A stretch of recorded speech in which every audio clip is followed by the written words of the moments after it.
This is the BMW X1. I was very lucky to be fortunate.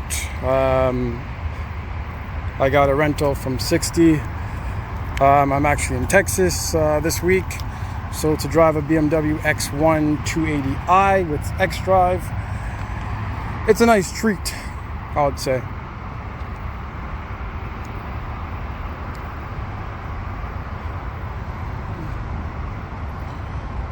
You have the BMW LED lighting.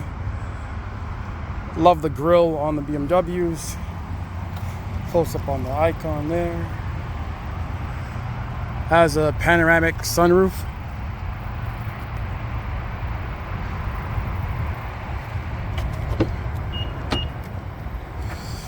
The front seat can go back and front on there. And the cool thing with this is if you press up here, the actual leg itself position lowers and raises to find the ultimate comfort. Stepping in to the BMW, you are welcomed by their lovely menu, and you're able to, if you have your own guest setup and so on and so forth, you're able to have your own driver profile, which is a neat. It is very hot right now, and because again it's a rental and I got it for a week, so I didn't really set up anything here.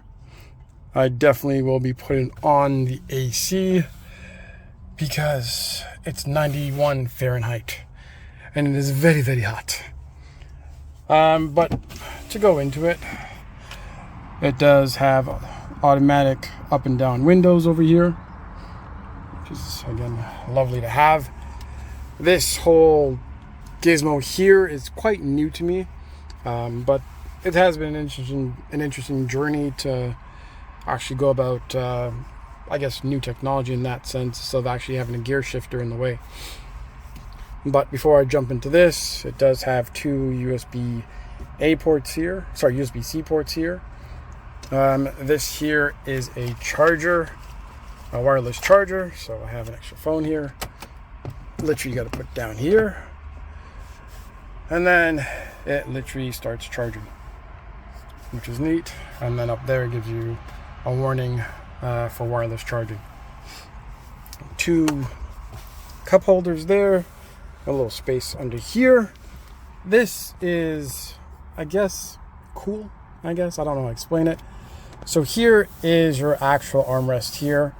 You cannot lift this up. You literally have to push this button here for it to pop up. And then you have a little small location here.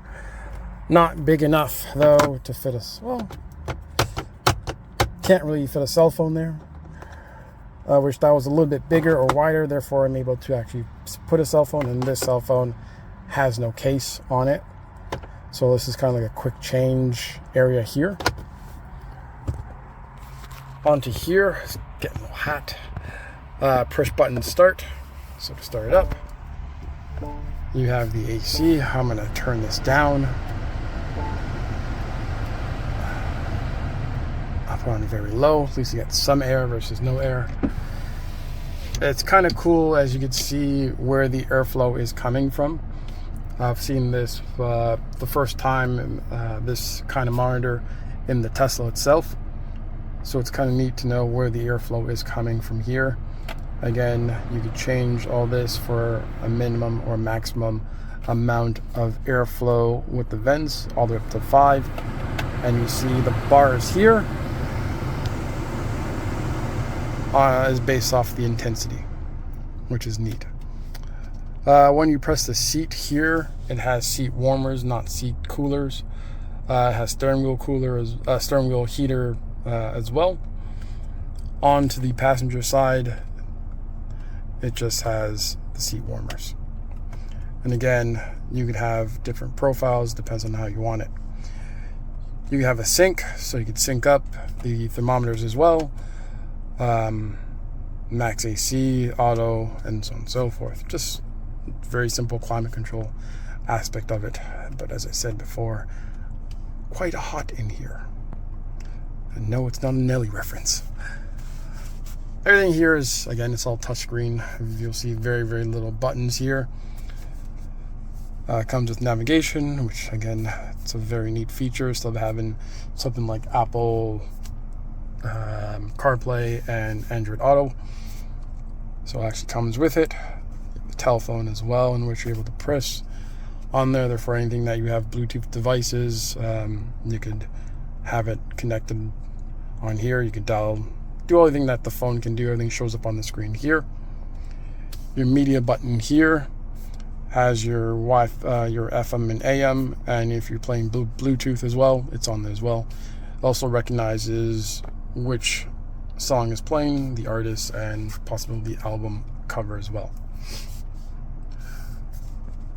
Hit the back button here.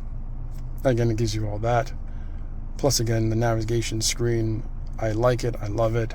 It's one of the best I've seen so far. Way better than the Android and Apple functionalities that cars do have. Coming down here, very simple control. This here is literally your vent control, how much air you want airflow in there. This here is for your defroster, front and rear. No other buttons on this side here.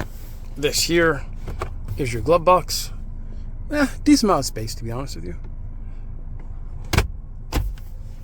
Which is weird, it has a key lock on there, but the key itself, there's no key on here.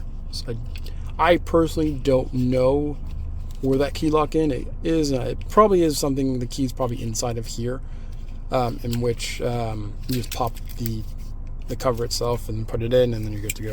I'm pretty sure it's like that, like most cars are. You have the 12-volt cigarette lighter outlet here.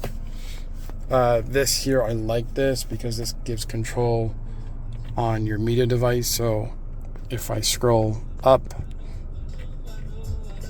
you could control the media from here, in case for volume, and you also could mute it if you want to as well. Fast forward and back on anything that you play as well. You have the auto hold for when you press the brake, and that's what that one's for. You have my mode, so there's variation of modes in which you're able to drive in, which is neat as well. So when I press it, you have personal, sport, or efficient, expressive, relaxed, digital art. Stuff like that is when you click the mind mode button, it changes. Again, I like what it did. It's a personal touch. Here you have your Bluetooth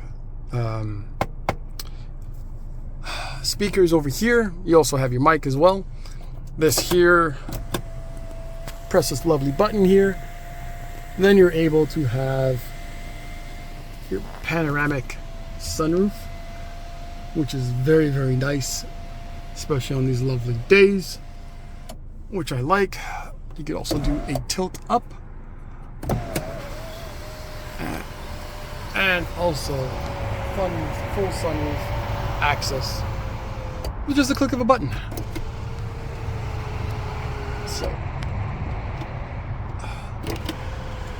and then just bring it all back, which again is neat. And all this, again, you move it with a button, and everything does it for you, which is awesome. Here, these are all touch panels for the lighting, so there's no buttons you're looking for, which is again very neat to have. SOS calling for any reason. So all these are neat. This here, when you press this button up here, this is your control for here. So when light opens, when opening door,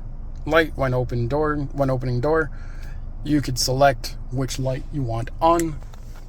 So the back, on, off, from this front button here. So you literally have full access to all your lights, which is neat. So this button here in the middle turns on all the lights without me doing a thing, which is neat. You have ambient lighting as well, which is sweet.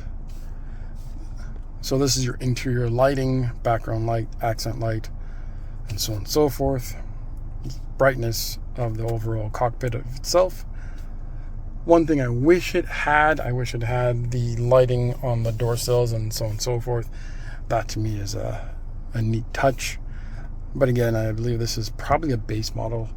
I really have to do a little more research on BMWs. I'm not a big BMW person. I've driven the BMW 335i. That was a neat car as well. But again, it's just not my forte. I like my Japanese car versus European cars.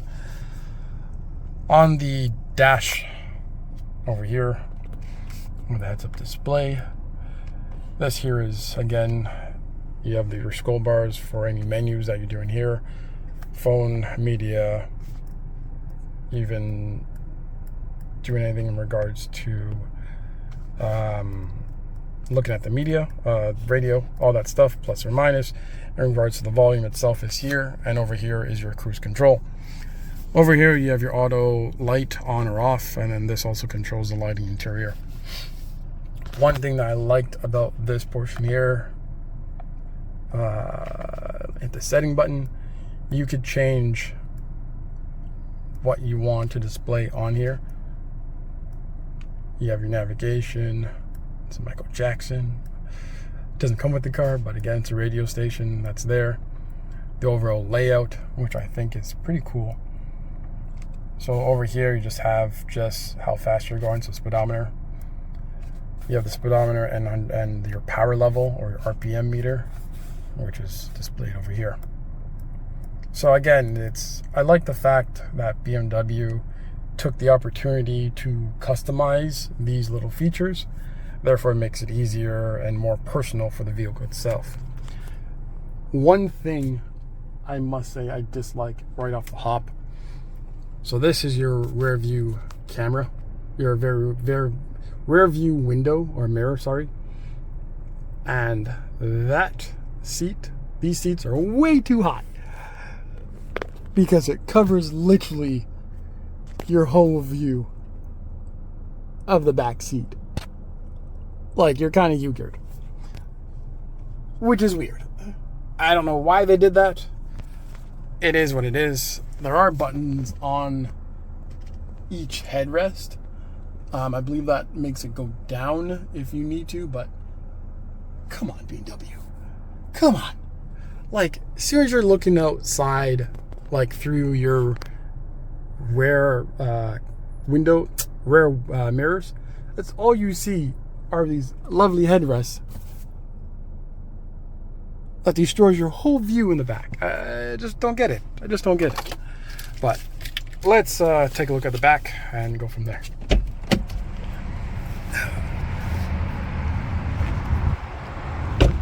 So into the rear seating. First time being back here. You have two more USB-C ports. Got a nice feel to it. You got the vents. I can see no heated seats back here. And as I mentioned, these lovely buttons here. It's very simple. As I mentioned earlier, it's to put the headrest back. Therefore, you're able to see out the back window. I don't know why they did that.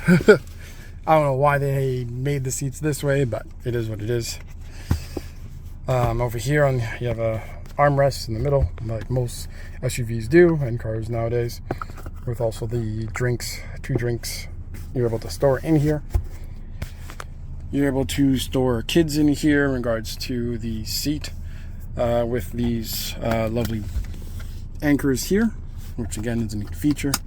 It's all about the family and safety while you're back here. Back here as a passenger, it's quite comfortable. But yeah, just the rear view window, I'm not a big fan of it. And the fact that you have to put the seat headrest down to see at the back, something that I'm not too fond of. But let's take a look at the trunk and we'll go from there.